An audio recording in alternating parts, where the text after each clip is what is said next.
Uyg'urlarda farzand tarbiyasi nomli kitobining davomi. Mikrofon oldida Nurjamol.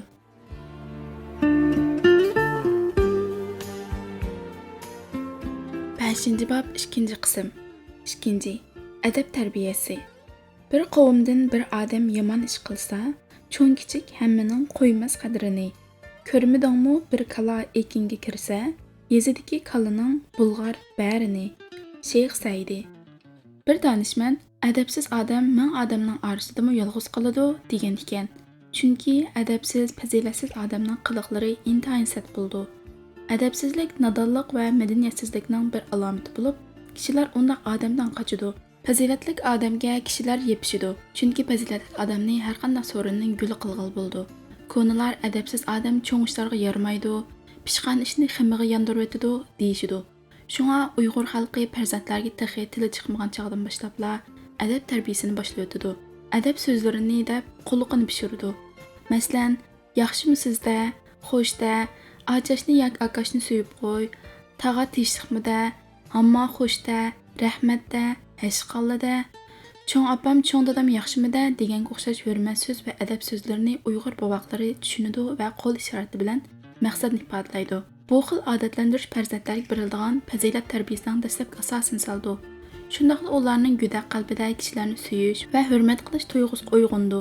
Ota-onalar qat'iy diqqat qilish kerakki, balalar go'dak buvoq chog'da hargiz chaqchaq qilib bo'lsa-mu ularga onangni-da, tilla, undaqda, mundaqda, tufida degandek adabsiz ishlarni va adabsiz so'zlarni o'rgatishga bo'lmaydi. Nasihatdan namuna. Balam, biz Uyg'urlar adab qoidaga bek ahamiyat beramiz. Bizda adablik, fazilatli kishilar ulug'landi. Adabsiz, fazilatsiz kishilar har vaqt past ko'riladi. Adabsiz odam hayvon qatorida sanaladi. Chunki adab axloq odamiylikning eng muhim belgisi. Har qanday salobatli odammu fazilatsiz bo'lsa, kishilarning nazarida eng sat ko'rinadi. Har qancha sat odam go'zal fazilatli bo'lsa, kishilarning suyishiga erishadi. Sen o'zingni qanchalik hurmat qilsang, boshqalarni ham shunday hurmat qil.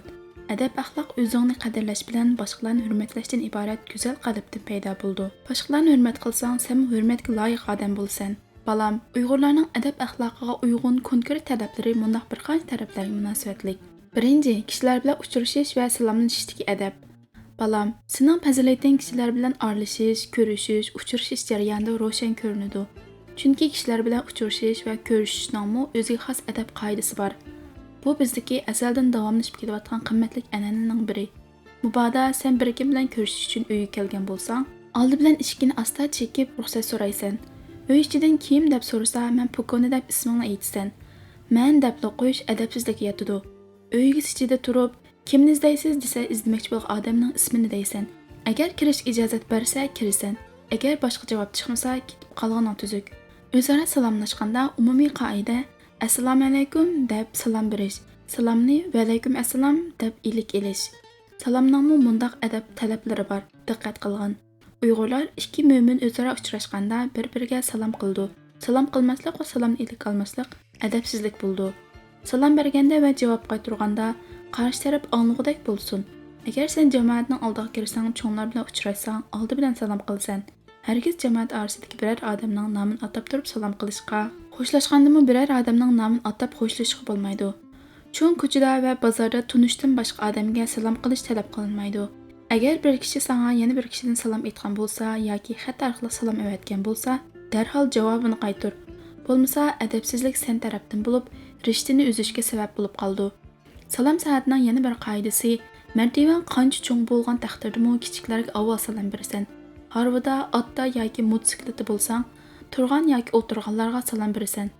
Jamoatning oldidan har qanday qatnash qurollarini tez choptirib haydab, to'pi tuzitib o'tish adabsizlik. Bo'lsa suratni ostiltib salom qilib, ondan tezlasang adabsizlik bo'lmaydi. Mangan bo'lsang, o'tirganlarga salom bersan. Hargiz o'tirganlardan salom kutmaysan. Ozchilik ko'pchilikka, boshliq puxroga salom qildi. Bo'lmasa qoidaga xilof. Tuvandagi ahvolda salomlashish talab qilinmaydi. Agar mashinalik kishiga, hojatxonadagi kishiga, uxlayotgan kishiga, yuyinayotgan kishiga, taom yeb turgan kishiga salom qilmasin bo'ladi. Javob talab qilinmaydi. Bunda kishilar bilan uchrashsang, salommu qilma, salminimi ilik olma. Fitni fasod tarqatquchi, suxanchi, fosiq, nopok, zolim, o'ktam, qarniyat, buzuq odamlar. Salomlashish shaklida turli adab qoida bor. Kishilar bilan uchrashganda qo'l elishib ko'rishsan. Bir qo'l bilan ko'rishish yoki qo'lning uchidan berib ko'rishish adabsizlik va takabburlik bo'ldi. Shunga ikki qo'l bilan alqonni tekizib ko'rishsang yaqinlik paydo bo'ldi. Qo'l elishganda qattiq silkibmi, qattiq siqibmi ko'rishmaslikka normal ko'rishishing kerak. Pek yaqin kishilar, do'stlaring va uzun zaman ko'rishmagan tuqqanlar bilan qattiq siqishib ko'rishsang adabsizlik bo'lmaydi. Qizlar ko'rishganda qo'l elishib ko'rishsimi, ammo odat bo'yicha bo'lganda yuzini yuziga yiqib ko'rishganda texim nazokatlik va yaqinlik ifodalanadi. O'zaro quchoqlashib ko'rishishda mundaq bir qancha shart bor. Safardan kelgan yaqin tuqqanlar o'zini kutib turgan kishilar bilan quchoqlashib ko'rishish, muhabbatni sig'inishini ifodalaydi. Qur'onga yetmagan o'g'il va qizlarni quchoqlab ham yuzidan suyib ko'rishsa bo'ladi. Yot er-xotinlar har qancha yaqin bo'lsa-mu quchoqlashib ko'rishish cheklanadi. Er ayollarning quchoqlashib ko'rishida ona bola, er-xotin, bir tuqqan va bir navrilar quchoqlashib ko'rishsa bo'ldi. Balam, burun Uyg'urlarda mo'tvar ulug' kishilarni ko'rsa, qo'lini so'yib ko'rishish odati bor edi. Hozir qo'lini so'yib ko'rishish to'g'ri emas. Xo'shlashishmi ko'rishishga o'xshash intayin muhim. Xo'shlashishdimi qo'l elishib, quchoqlashib xo'shlashish qoidasi ko'rishish talablariga o'xshash. Amonlik tilaganda mundaq so'zlar qo'llanadi. Xudo saqlasin, Xudoga omonat, salomat bo'ling. Amonlik tilayman, salomat ko'rishishga nisib qilsin. Ishlaring ko'ngildagidek bo'lsin. Agar biror kunlik ayrilgan bo'lsa, xayri xo'sh at ko'risharmiz degandek. Agar kech vaqt bo'lsa, yaxshi tush ko'ring degandek. Ko'rishganda bo'lsin, xo'shlashganda bo'lsin, ochiq yuriq, xush chiroy bilan muomala qilish kerak. Ikkinchi, yasinish va kiyinish odablari. Balam, yasinish va kiyinishning o'ziga yarasha adab qoidasi bor. Oldi bilan kiyim-kechaklaring pokiz, toza bo'lsin. Radli kiyingin bo'libmi, ommaviy so'rinlarga borganda kiyim-kechakka bek ahamiyat bilan qarashing kerak. U sening shu so'rindagilarni hurmat qilganliging bo'ldi. Ommaviy so'ringa sangil-sungul, maynat, qasmoq kiyimlarni kiyib borsang, o'zingning e'tibor bo'lmaydi. Dushmanlaring bo'lsa kuladi. So'rinni ko'zga ilmagan bo'lib qolasan. O'g'il bola Qur'onga yetib qolgandan keyin muisbitlarning oldida va qiz ayollarning oldida yarim yalang'och holatda turishsa adabsizlik bo'ldi. Qizlar oilada bo'lsin, ommaviy so'rinlarda bo'lsin, yangsiz, qo'ltiq ochiq maykalarni kiyishi, tizidan yuqori tor, mengishda qiynaladigan yubkalarni kiyishi hayosizlik sanaladi. O'g'il bola kiyim-kechakka ortiq havas qilmasligi, qizil-tuzil kiyimlarni kiymasligi, qo'liga uzuk, bo'yniga zanjir va boshqa zarlik narsalarni zinnat uchun ishlatmaslik kerak. Bu hal ayollar bilan o'zangi so'qashtirganlik bo'ldi. Ham kishilarning g'idiqini qo'zg'aydi.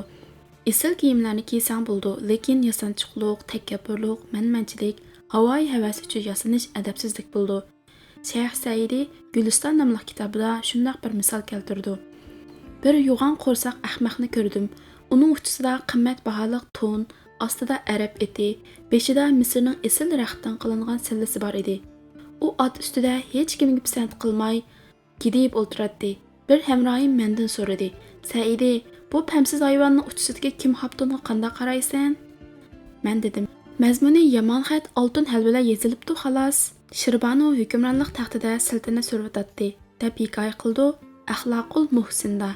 Uning bir o'g'li bor edi. U ajoyib qimmatbaholiq sarpay kiyinib olgan edi.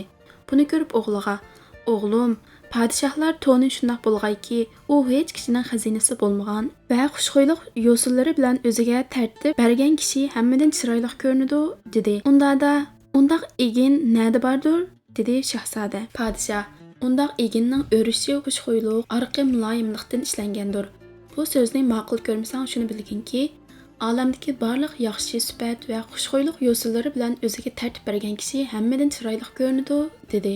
Shunga balam, go'zal xuluq ming kimxob to'ndan yaxshi. Agar esil kiyim-kechaklarni kiyinib olib, axloqsiz va hayosizlik qilsang, hamma odamga haqir va past ko'rinasan. 3. Safar va yo'l yurishlik adab. Balam, Uyg'urlarda musofir bo'lmagan odam to'liq odam bo'lolmaydi degan gap bor. Safarning xosiyati nihoyat cho'ng. Bu xususda Alisher Navoiyning mundaq bayonlariga quloq solgan. Iskandar Zulqarnayn Aristoteldan so'rabdi: "Safarda odam raj mushaqqat chekidi. Kishining tabiati haraj tortidi, qiynaldi. Shunday bo'lsa-mu, nurg'un kishilar safar qilishni zarur deb qaraydi. Buning hikmati nima?" "Safarda qiyinchilik ko'p" deb javob berdi Aristotel. Lekin donolar safar qilishni tashabbus qilishgan. Chunki safarning kishiga nurg'un foydasi bor. Har bir mushaqqatning keyinida rohati, har bir mushkullikning orqasidan halovati bor. Masalan, oshtamoq jonning rohati, tanning quvvatidir. Ammo shundoq aziz narsa o'tning jafosini tortmoqcha xamliqdan pishib tayyor bo'lmaydi. Oltinni hamma xaloyiq yaxshi ko'rib e'tiborlaydi, lekin umi o'tga kelmaguncha tozlanmaydi. Haqiqatan safar azobi do'zax azobi degan gap bor. Bu o'tda kuyishni hech kim xohlamaydi. Biroq inson uchun safar yanada zarur, chunki musofirlarning oltin vujudi safar o'tlari bilan tovlanib, saf va pok bo'ladi. Safarning yana bir xosiyati shuki, badan shu orqali sog'lomlik erishadi. Oddiysi bir odam biror masalada ikkilni sababidan ixtiyorsiz holda bir necha qadam mengib qo'ygan taqdirdami, uning badanidagi buzuq moddalar va ziyonli xilitlar hazm bo'lib, g'izoga ishtiho paydo bo'ldi. Demak, shunchalik safardilla uningga ko'p sog'lomlik ato qilingan. Safarning yana bir xosiyati u odamning tabiatiga xushallik baxsh etadi, ruhini ko'taradi. Ko'ngilning buzuqlari tuziladi, ko'ngil ayniki tozlanadi. Davomli bir xil havo, bir xil suv, bir xil muhit va tuproqda turaverishdanmi odamning badaniga og'riq va zaiflik yuzlanadi. Bunda chog'da kishilarning tabiati toza va yangi narsalarni talab qildi. Bir xil narsani takror qabul qilishdan zerikidi. Yep-yangi va boshqa narsalarga erishishni orzu qildi. Bunga faqat safar orqali yetkazil bo'ldi. Shuning bilan kishilarning tanada sog'lomlik, muqimlik va kuch-quvvat hosil bo'ldi. Safarning yana bir xosiyati shuki, safar dardmanlarni orzusiga yetkazadi, mahrumlarni murodiga yetkazadi, xamlarni pishiradi. Dunyodagi ajoyib g'aroyibotlar bilan uchrashtiradi. Dunyodagi ulug' mo'jiza va hikmatlarni ko'rish fursatiga ega bo'ldi. Yaxshi xuluq, yaxshi odatlarni o'zlashtiradi. Hayotning issiq sovuqi, ochiq chuchuklarni tetitadi. Har qaysi shaharlarning avotliqlari, go'zal joylarni safar qiluvchilar yaxshi biladi. Demakki, musofirlik mehnatini tortmagan odam vatanning qadr-qimmatiga yetmaydi. Harakat ahliga hayotdan asardir. Qit bir o'rinda turganlar tiriklik nishonidan bexabardir. Safar tovlanish o'chiqidir. Adab va kamtarlikning sarmoyasidir. Xizrmi safar qilganlarning hamrohidir. Bu sovg'adan put olmagan kishi dunyodagi o'zgarishlardan qandoqmi xabardor bo'lsin? Safar qilmagan kishi xam keladi, issiq sovuq chidamaydi. Yana shunday xosiyatim borki, musofirlik o'zingni qayta tunutadi. Jamiyatni, odamlarni tushunishga yordam beradi. Odamning yaxshi yomoni, mardligi va xasisligi safarda sinaladi. Balam, safarga chiqsang iloji bor yaxshi hamrohlar bilan chiqqin. Shunda yo'lning mushaqqati bilinmaydi. Safar jarayonida yaningda nima bo'lsa, safardoshlar bilan birga yegin. Yemak-ichmakingni ularda yushirma. Hargiz hamrohlaringni tashlab ketma. Ular yo'lda og'riq siloq tortib qolsa, holdan obdan xabar olgin. Safar degan odamning fazilatini sinaydigan sinoq tashi. Balam, agar o'sib cho'ng bo'lganda yurtingda turmushing ko'ngildagidek bo'lmay, kishilarning e'tiboriga erisholmay, bir yoqda so'rlib qolg'idek bo'lsang, safar qilib jahonni ko'rib boqqin. Quduqdagi paqidek osmonning cho'nliq shunchalik o'xshaydi, deb qanot yostiqqa beshingni qo'yib yetiverma. Agar senda mundaq bir aloyidlik bo'lmasa, iloj bor yurtingdan ayrilma. Birinchi, qo'lingda yaxshi hunar, kallangda bilim bo'lish kerak. Qo'lingda hunar bo'lmasa, nega borsang, sana qozonning quliqidir. Ikkinchi, qo'lingda oz-to'la dasmiy bo'lish kerak. Quruq qo'l bilan yuzingga qizillik yugurtolmaysan. Uchinchi, har yerga borsang, ochiq ko'ngil, xushxo'y, chiqishqoq, adab qoidalik bo'lgan. Shundalar kishilar seni xolab arsiq oldi. Balam, yo'l manganda nayt salmoq, normal qadam bilan mangin. Putlaringni so'rab, bu yoqqa yo'lovchilarga qarab hangvi qilib mangma. Ko'chada bir narsa yeb mangma. Qaddingni ko'tarib, mazmut qadam bilan udul qarab mangin. Yo'l manganda xiyol bilan mangma. Bo'lmasa, yaqin tunishlar uchrasimi ko'zing ko'rmay qoldi, ham ba'zi xiyim xatarlardan xoli bo'lolmaysan. Ko'cha loy patqoq bo'lsa, boshqalarga loy chajirib etishdan ehtiyot qil. Qistonchilik bo'lib birarsining murisiga o'rilib ketsang yoki birarsining putini dastab solsang, kichik piyillik bilan apu so'rg'in. Cho'nglar, ayollar so'zlashib turgan yerdan o'tganda, hargiz o'tirishdan kesib o'tmagin. Yo'l ustida bo'lsin, mashinaga chiqqan va yoki chiqadigan chog'da bo'lsin, cho'nglarni, ayollarni hurmat qilib yo'l bergin. Ustozing bilan birga mangan bo'lsang, azroq orliq tashlab kaynidan mangan, oldiga kirib olma. Bir kim bilan birga mangan bo'lsang, yo'lda yana bir tunishing uchrab qolgan bo'lsa, salom berib uzr so'rab mangan. So'zlashib hamrohingni saqlatib qo'yma. O'tar yo'lda bir kim bilan paranglashib turma. Yo'lning chetiga chiqib so'zlashgin. Yo'lda tovlab, varqirab, jaqirab gap qilishdan hazar. Yo'lda kelmas tukiradigan, mishqiradigan, shapaq-shaltoqqa o'xshash narsalarni yo'lga tashlaydigan adabsizlikni hargiz qilma. Yo'lda kishilarga arziyat yetkazadigan tosh va boshqa mehnat narsalar bo'lsa, elib etgin. Avtobus va boshqa qatnash qurollarida safar qilgan bo'lsang, hargiz kelmas qilayotgan narsalarni tashlama. Avtobusmu ommaviy qurol. Uningga shubhalik narsalarni tashlasang, ham mehnatchilik, ham adabsizlik bo'ldi, balam. 4. Ommaviy so'rinlardagi adab. Balam, ommaviy so'rinlarda, ya'ni sinfda kishilar bilan suhbatlashganda, boshqalarnikida mehmoni bo'lganda, Məclisdə ədəb qaydaga bək rioya qılğaysan. Bundan sorunda hər bir hərəkətin kişilərinin nəzəriga düşüb durdu.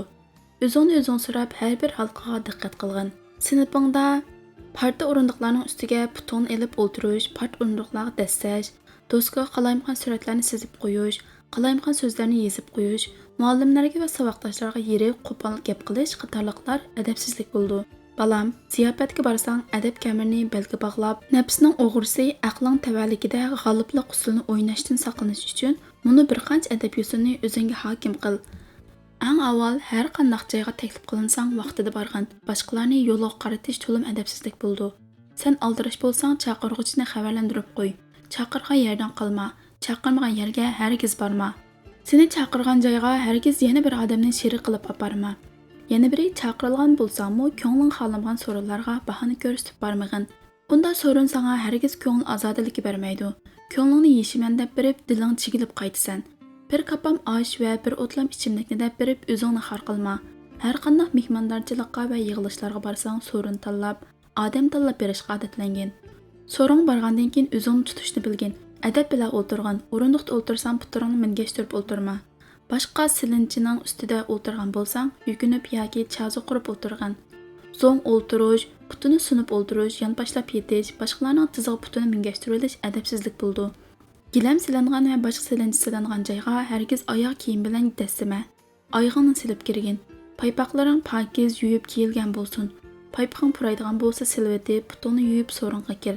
So'rinda o'rning nag to'g'ri kelsa, shu yer o'tirgin. Cho'nglarning oldiga o'tib olsang adabsizlik bo'ldi. Cho'nglarning oldiga adab bilan kir. Qo'llaringni pulanglatib, gidiyib, takabburlik qilmag'in. Har qanday odamning cho'ng kichikligi, jamoat oldidagi qadr-qimmatning yuqori tuvanligi, bilimlik yoki bilimsizligiga qarab jamiyatda belgilik o'rni bo'ldi.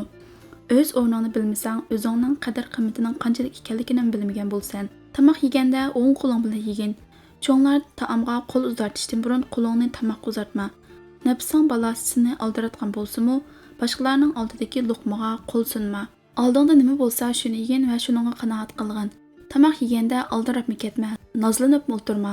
Ochko'zlik qilib yonchuqunga bir narsalarni silib olma. Boshqalar tomoq yeyotgan chog'da ularga sep solma. Bir kishi tomoq yeyotgan ekan, o'dilida o'tirgan yana bir kishi u odam endi taomga eg'iziq silib olsa, ogohlantirib qo'lingizdagi tomoqni qildirdi debdi. Heliq kishi darhol o'rnidan qo'pib dasturxondan chiqib ketibdi. Sohibxon kaynidan chiqib nima ish bo'ldi deb so'ragan ekan. Shuncha orliqdan bir kapam oshdiki qilg'a ko'z tikib turgan odamning oldida tomoq yeyish makruh deb javob beribdi. Balam, so'rinda taomni ushoq chaynab yegin. Aldirab butun yutma. Qiziq oshni qiziq betib o'tlab qolma. Oshni pulashmi adabsizlik sanaladi. Qisqasi, nafsing hokimlik qilib fazilatingni pastlashtirmasin. Suhbat ustida asnash, tish qo'lash, burun qo'lash, tirnoq ilish, biraylan gap qilayotganda yoki so'z chaliyotganda kusurlashib gap qilish adabsizlik bo'ldi. Asnak kelsa imkon bor chandurmaslik, tushkurik kelsa ikki qo'lni og'izga tutib, tukurik chachrandilarning boshqalarga chachrab ketishdan saqlanish kerak. Suhbatdoshlarining hech qaysini buyruqbozlik qilib ishga buyurma. Suhbat davomida boshdan oyoq zuvon surmay o'tirib olma. Unda qilsang adabsizlikla emas, balki boshqalarning ko'nglida shubha paydo qilib qo'ysan. Do'st, yor, birodarlarim bilan birga o'tirganda oradan biror odamni cho'ng bilib xushamadchilik qilib, o'zingni past o'ringa tushirib qo'yma. Boshqalarning g'aybatiga quloq solma va o'zingni g'aybat qilma. Balam, o'zing mehmon kutguchi bo'lib qolganda mundaq taraflarga diqqat qilgin. Mehmonlarning hammasiga o'xshash muomalada bo'lgan. Biriga ko'p iltifot ko'rsatib, yana biriga e'tibor qilmaslik adabga yot. Mehmonlarga ochiq chiroy, xushchaqchaq qilib muomala qilib kutib ol. Avval mehmonlarning qo'liga suv berish bizdagi yaxshi an'ana. Suv berganda 3 qatim suv qo'ysan. Suvni bak egiz tutibmi, bak past tutibmi emas, normal tutib bergin. Qo'lni yuvgandimi 3 qatim qo'ygandan keyin xo'sh deyish yaxshi.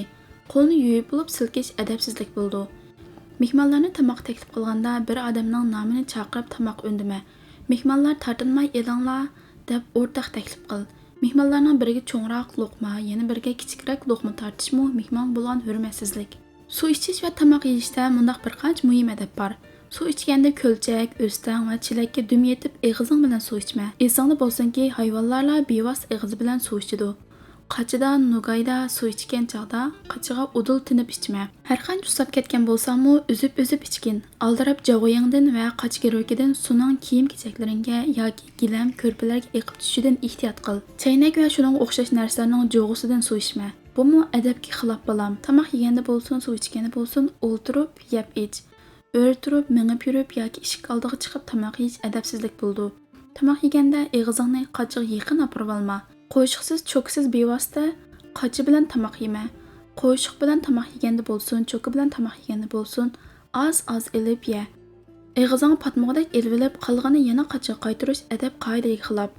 Qo'shiqni og'izga oparganda og'zingni bakmi yo'g'on ochma. Normal ochgan yaxshi. Qo'shiq va cho'kini og'zingga ichkari silib tamoq yema. Oshni shallab shitib ovoz chiqarib yema. Qo'lda tamoq yegan bo'lsang, bir qo'ling bilan yegin. Yana bir qo'lingni hargiz yaqin aparma. Qo'lingdagi qoldiq tamoqni pokiz yeb olib, ondan qo'lingni so'zg'in.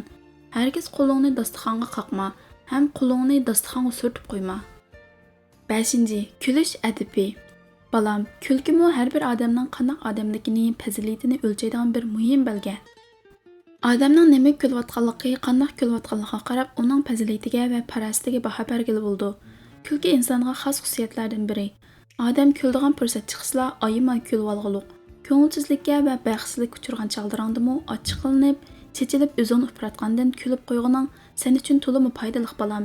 Kulki odamni jo'shqin qildi, ruhingni ko'tardi, mijozni normallashtirdi, nervangni tinchlantirdi. Yaxshi bir kulib olsang, hardoqing chiqib yengillab qolasan. Şuna ba'zi danışmanlar hayotning ma'nosi nima desa, kulka deb javob berishgan. Xushxuy odamga butun olam xushxuy ko'rinadi. Ruhi sog'lom odamlarda haqiqiy chin ko'ngildan kulaydi. Xushchaqchaq bo'lsang, har bir kuning xushal, baxtiyor o'tadi. Unda odam baxtli odam. Ochiq ko'ngil, sehiy, mehribon odamlar chiroyli kulaydi. Balam, kulki bor joydan qochma. Chin vujudingdan va haqiqiy ko'nglingdan urg'ib chiqqan kulka o'lgan hujayralaringni tirildirdi. Sana sağlamlık bağışlaydı. Külke ömrünü uzartıdı, gam qaygı ömrünü qısqartıdı degan gap var. Külmekçi bolsang çaqçaqdan qaçma. Çaqçaq degan aqldan chiqadi, tafakkurni chiniqtiradi. Hozir javoblikni o'gitidi.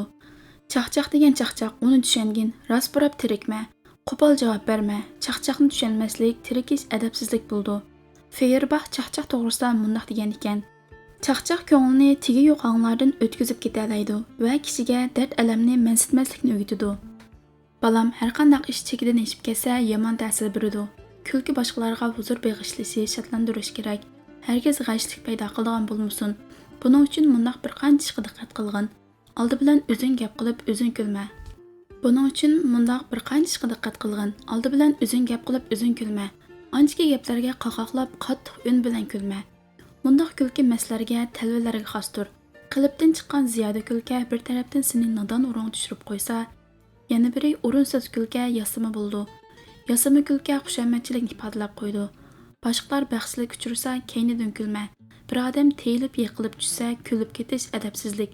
Bo'lsa berib yuylab qo'ysang fazilatliksan. 6. Kasal yo'qlash adabi. Balam, turmushdagi yana bir muhim ish va fazilat kasal yo'qlash adab qoidasiga rioya qilishdir.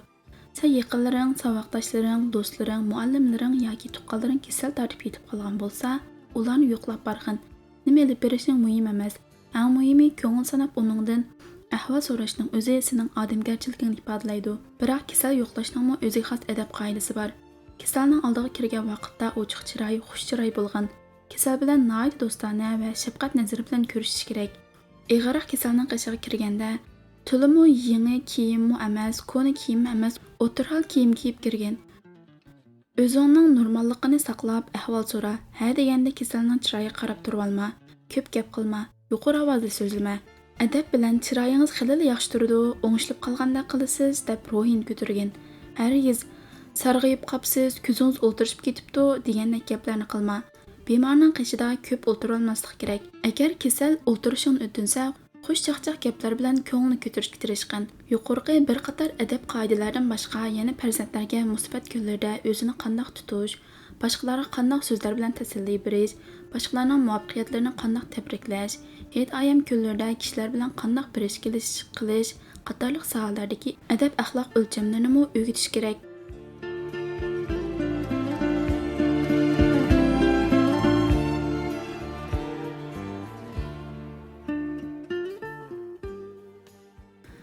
Uyg'urlarda farzand tarbiyasi nomli kitobning 5-bobining mazmuni to'liq o'qib tugatildi. Davomli huzuringizda bo'ldi.